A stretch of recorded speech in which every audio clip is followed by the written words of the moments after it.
Hey, how are you, darling? I'm well, and how are you?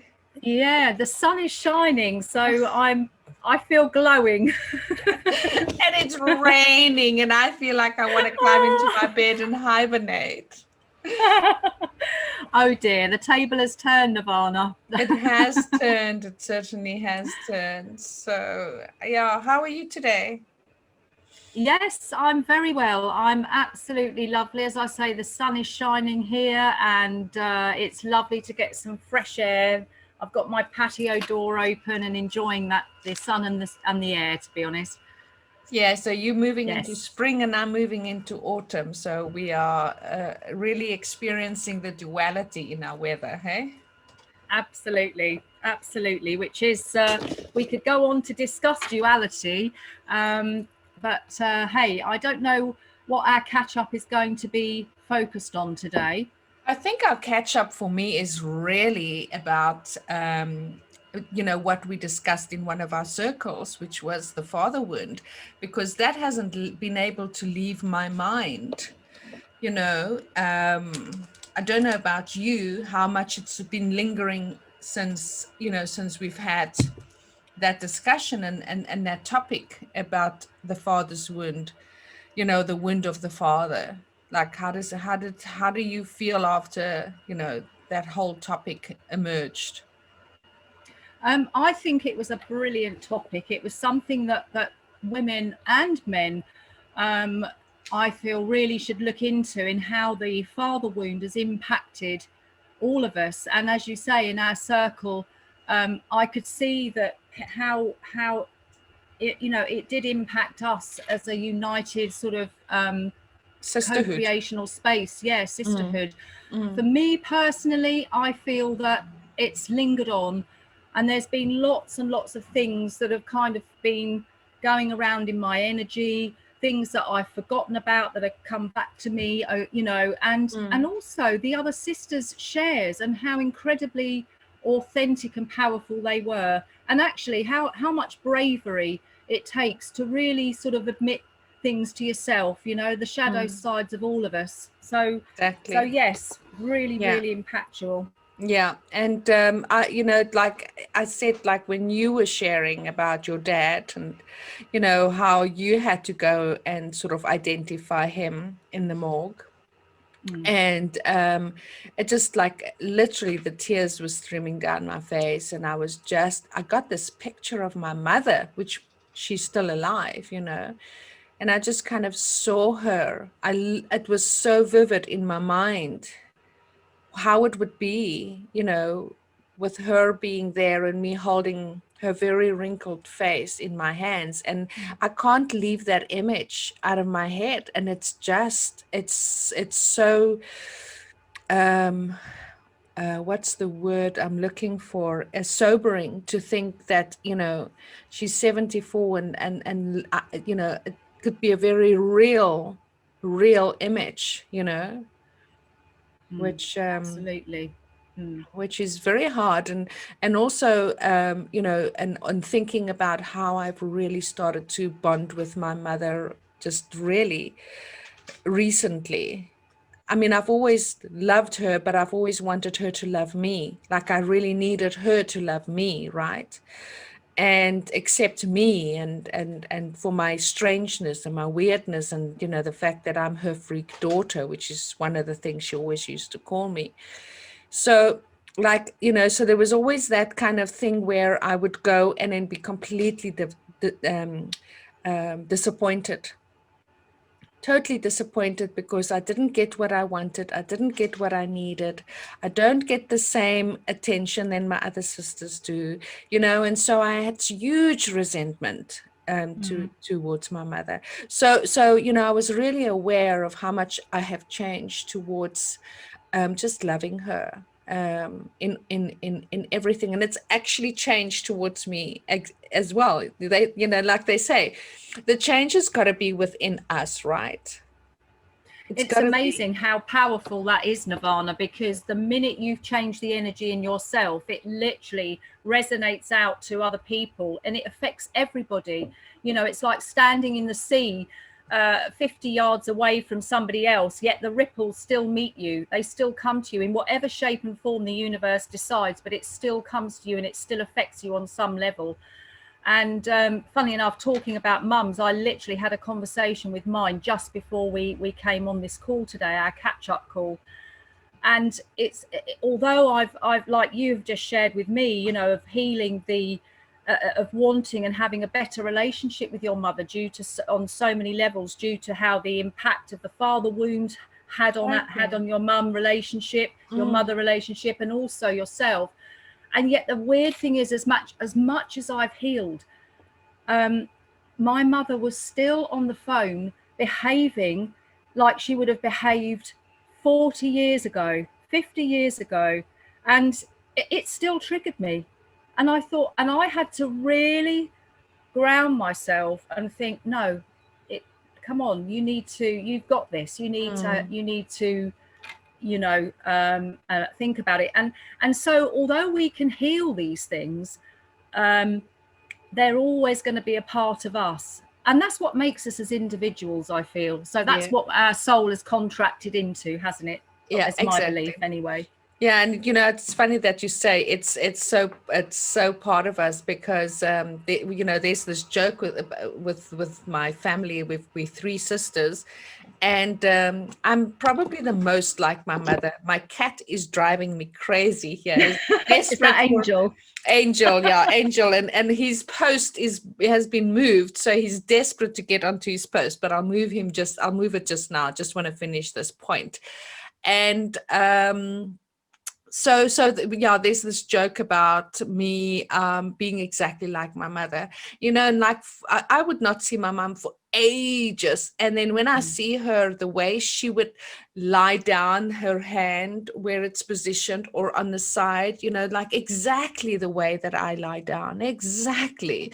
I mean, and I, you know, I'm so far removed from my family in my way of thinking, in my cultural way. I've completely broken away from the Afrikaans, but yet when I'm with my mother, it's like, you know, she and I are one. It's so funny. I've got the same little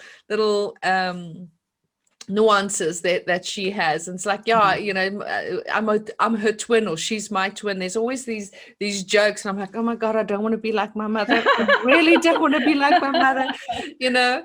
But let's say I'm the other side of the coin, maybe the you know, like, not that she's not awakened, but you know, the other side of that coin, of the same coin, very, very much in a similar way. Let me move this cat's post quickly before you respond, because he's not gonna let me leave him alone. Yeah. Come on, Angel, be a good boy. Let mummy sort it out. Okay. Here we go.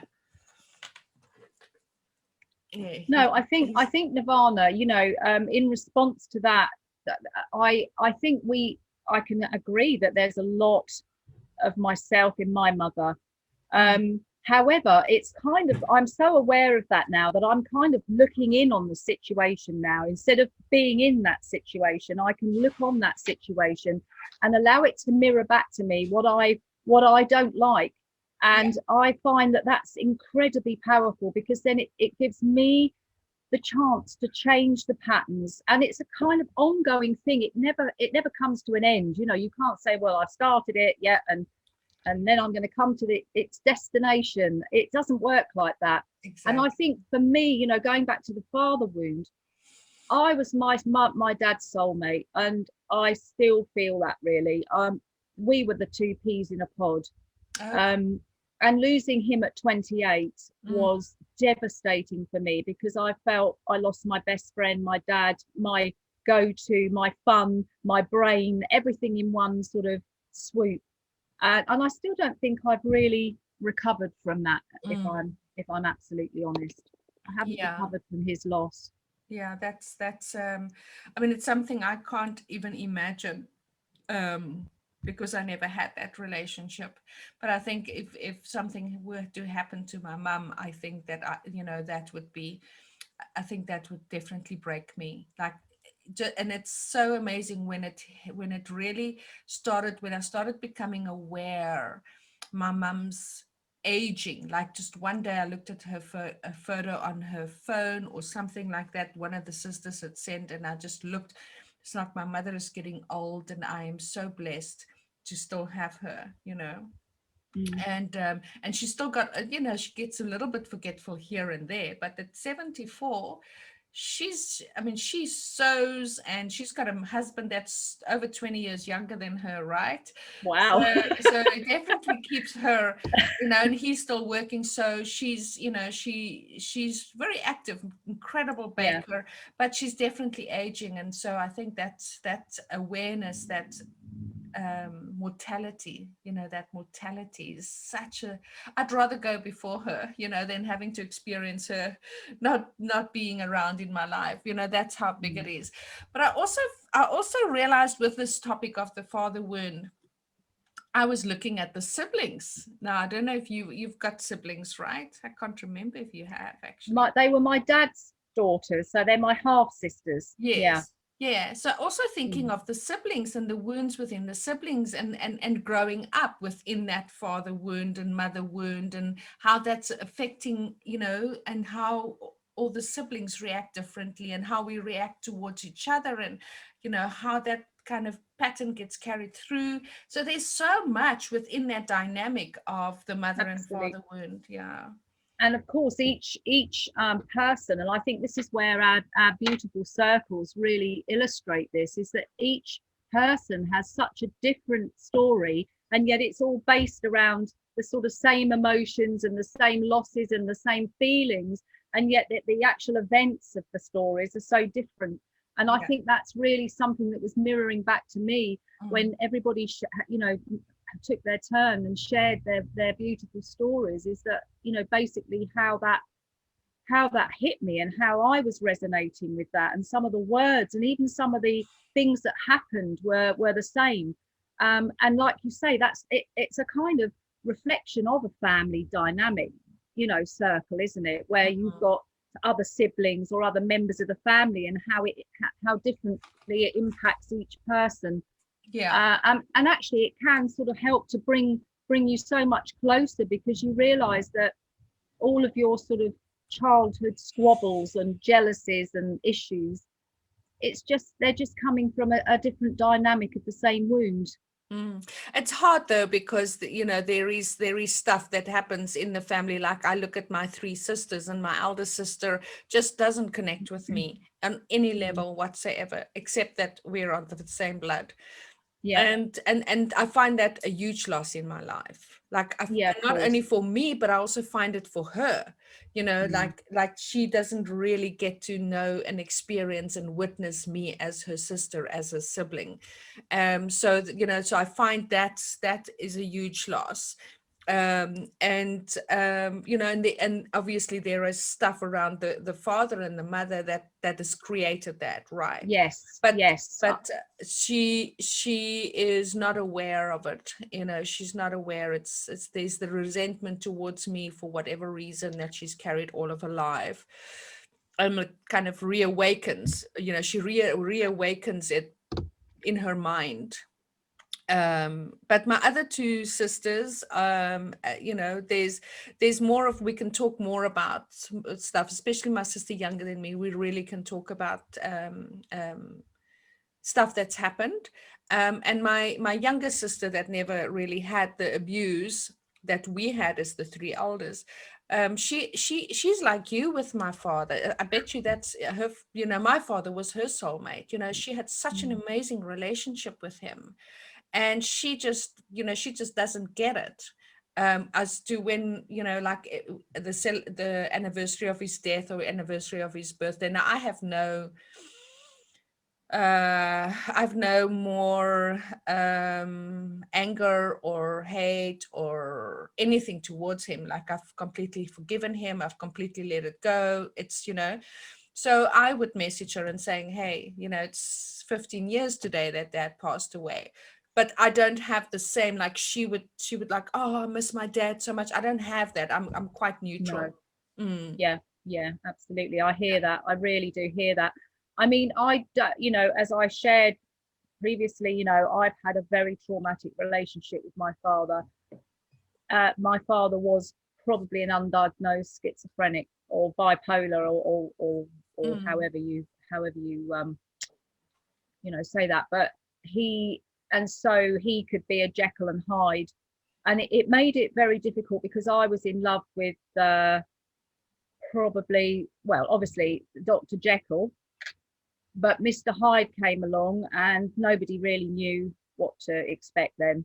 mm, But it's funny, I've dealt with the wound of that part of my father, and now I'm comfortable in seeing him for the other side and taking and relishing the good and actually the amazing sort of qualities that he passed on to me and taught me about exactly. culture and all sorts of things, that I feel blessed to have known and had. Mm, So that's what I've taken from it now, Nirvana. I wouldn't say absolutely. that I was grief struck about it, Yeah. on the, like you were saying about the anniversaries. I'm not. I Mm, used to sort of feel absolutely mortified, when the anniversary of his death came up, and all I could think about was seeing him in the morgue and having to identify him and just holding his face yeah. and looking at him so unexpectedly, because he went out to dinner with his publisher that day and he died on the way home in the car.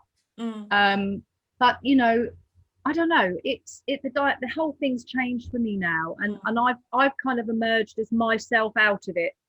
mm. You know. And also, like for me as well, there's a lot of things that as you let go of the wound and as you let go of all of that and you have gained into the compassion and forgiveness, like I've really picked up how much of my father I have. He's incredibly intelligent, like your dad was.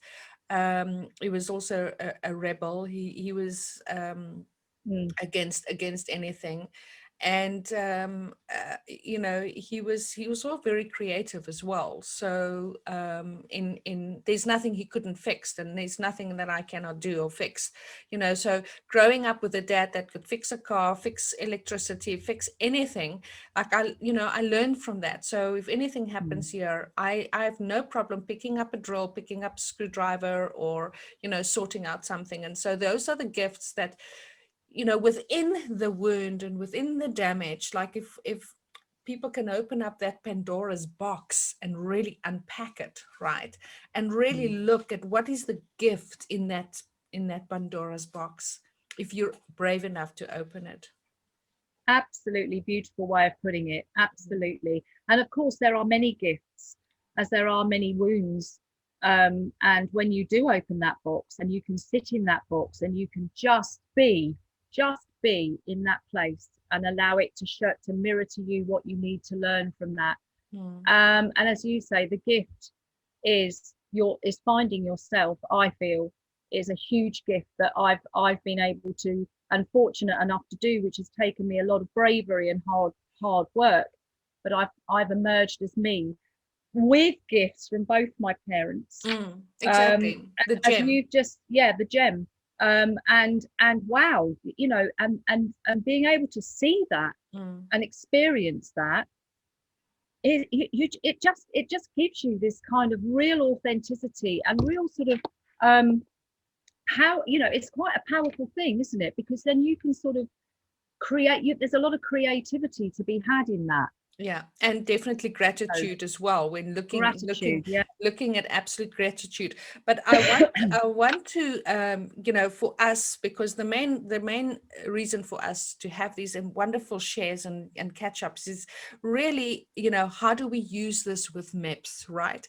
So the mental, physical, spiritual, and emotional, and how do we support and invite others to come and share their stories, and how we can integrate it into those four bodies, which is MEPS, and help to heal the parental wound, the childhood wound within that four bodies of which we've acronymed, or you acronymed MEPS: mental, physical, emotional, and spiritual bodies. So so in sort of in closing, what is some of those things that we can invite the people that's going to watch this, and invite them to share and invite them to open up? Yeah, Nirvana, that's a fantastic question.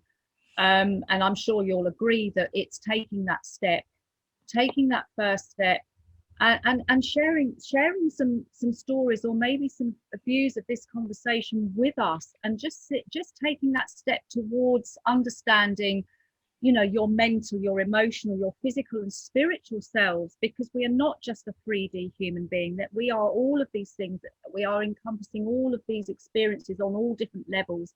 And once we sort of step into that healing process, if you like, or that kind of process, if you don't want to even see it as a healing, a process of finding yourself, of going into yourself, Opening um, Pandora's box. opening Pandora's box. I would say people, you know, contact us, you know, lean forward into us. You know, we are, you know, we run these circles, and it would be lovely to sort of share our experiences with you. If you feel that you've got any questions, you'd like to know more about how to step into Pandora's box, how to find the jewel to your crown, yeah, to really sort of lean in and speak with us.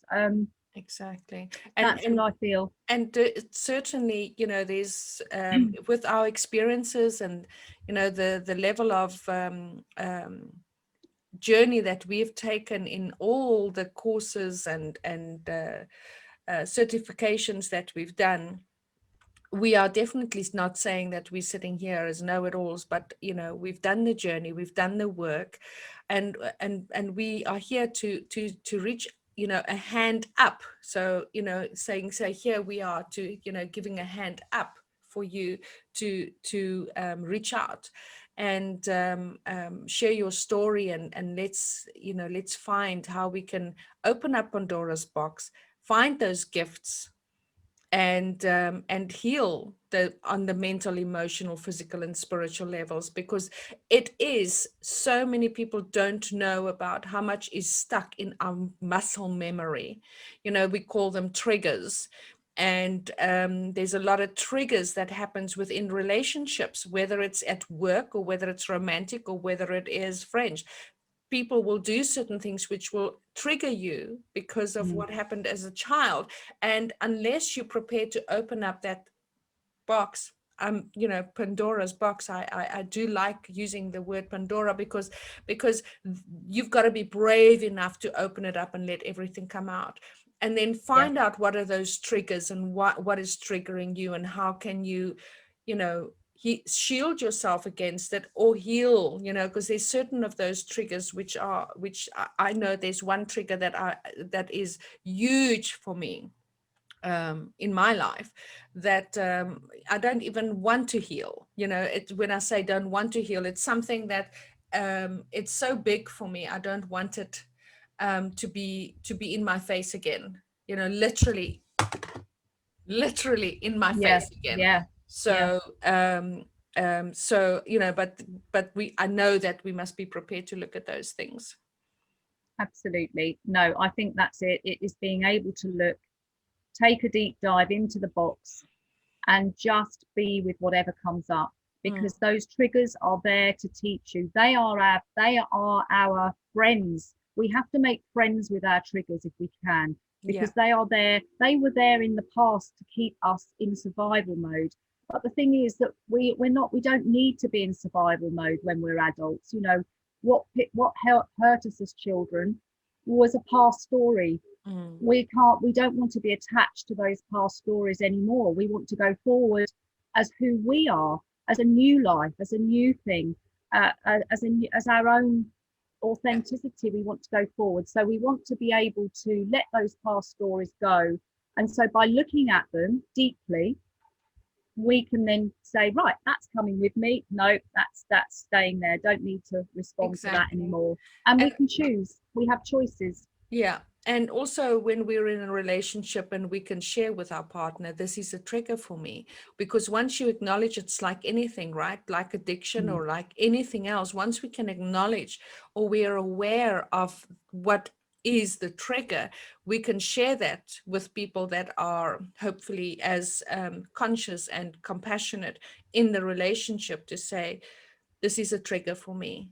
You know, we can work through it, but it's a trigger for me. At any time, I'd like, you know, if I say it, I can't go any further, let's stop. Doesn't have to be necessarily sexual triggers, because I know with a man or people that raise their voices, it's a huge trigger for me. I immediately leave my body. So if there's people who is understanding within that and understands that that's a trigger for me, then, you know, then we can work at healing that particular trigger. So do you want to share our Facebook page details and how people can follow us and interact with us?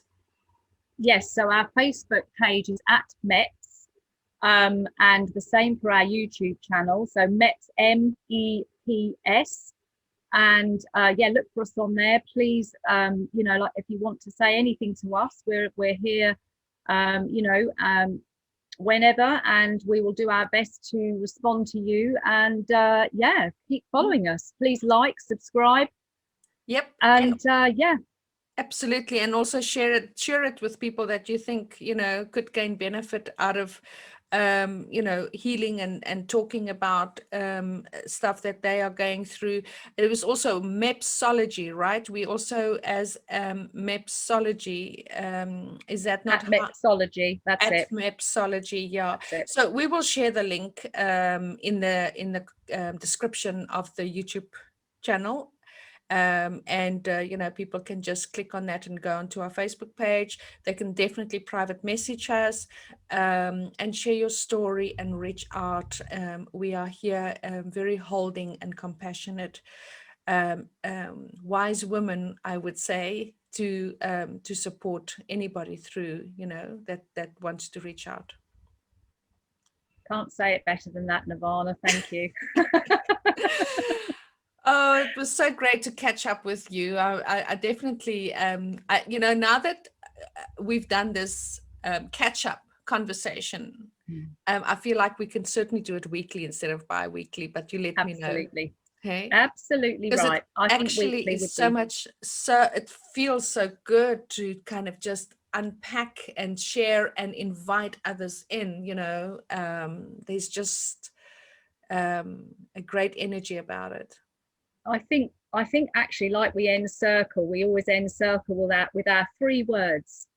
And I feel that my 3 words to end this conversation today would be ease. I feel at ease in all of this. And flow. It's really flowing for me. Yeah. And it just, and lighter. I feel that heaviness. I just feel light. So yes, that's my 3 words to end our catch up today. Well, I'll definitely end off in saying a very new experience to not be in interview mode, and so much more fun for me to just you know, completely surrender. So yeah, it's longer than 3 words, but just to completely surrender into the conversation and into the authenticity of it. So I thank you for a beautiful half an hour, and have a beautiful day. Thank you too, lovely Nirvana, and you too. Absolutely. Take care, and bye everybody. Bye.